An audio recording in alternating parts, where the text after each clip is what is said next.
L'appareil respiratoire est un ensemble d'organes et de tissus qui participent à la respiration, c'est-à-dire aux échanges d'oxygène et de CO2 entre les cellules et le milieu extérieur.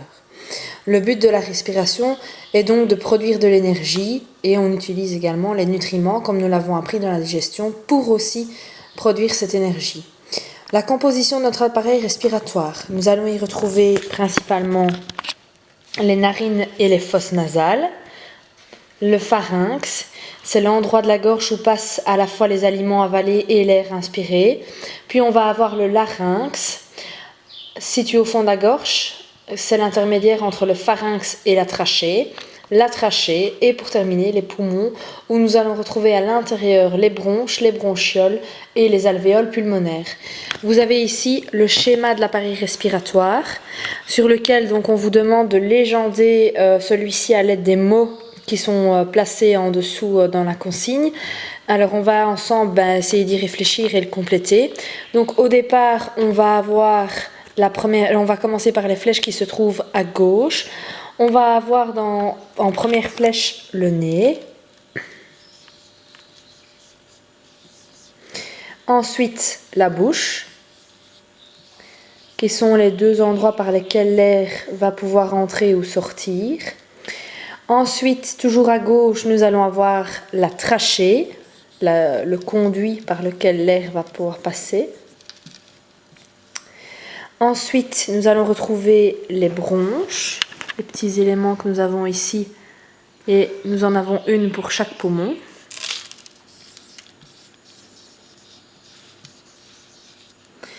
Ensuite, on a le poumon. Alors attention, c'est toujours inversé par rapport à la réalité. Donc celui que nous voyons ici, il est à notre gauche et il s'agit en fait du poumon droit.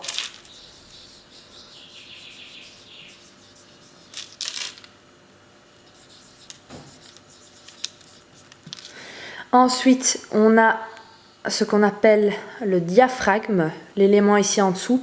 C'est un muscle que vous avez dû voir dans la vidéo du C'est pas sorcier, qui va permettre à l'air d'être inspiré ou d'être expiré. Alors de l'autre côté, on a d'abord le pharynx.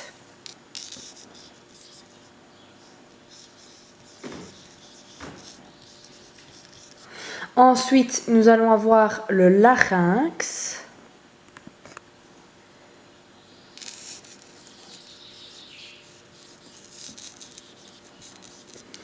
Pour poursuivre, nous allons avoir les éléments que nous appelons les bronchioles.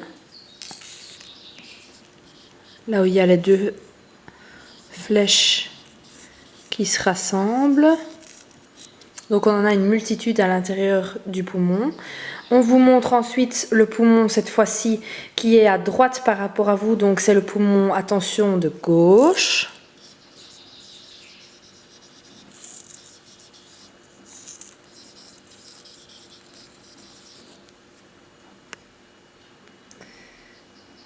Et pour terminer, les alvéoles pulmonaires qui sont donc l'extrémité des bronchioles, où nous avons aussi une bonne quantité.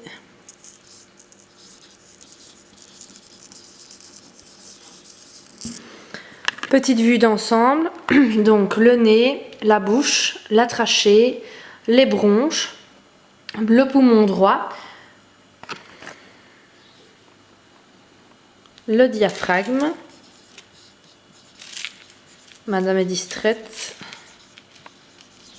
Qui est un muscle et qui va permettre à l'air inspiré ou expiré de rentrer ou de sortir. Donc. De l'autre côté, le pharynx,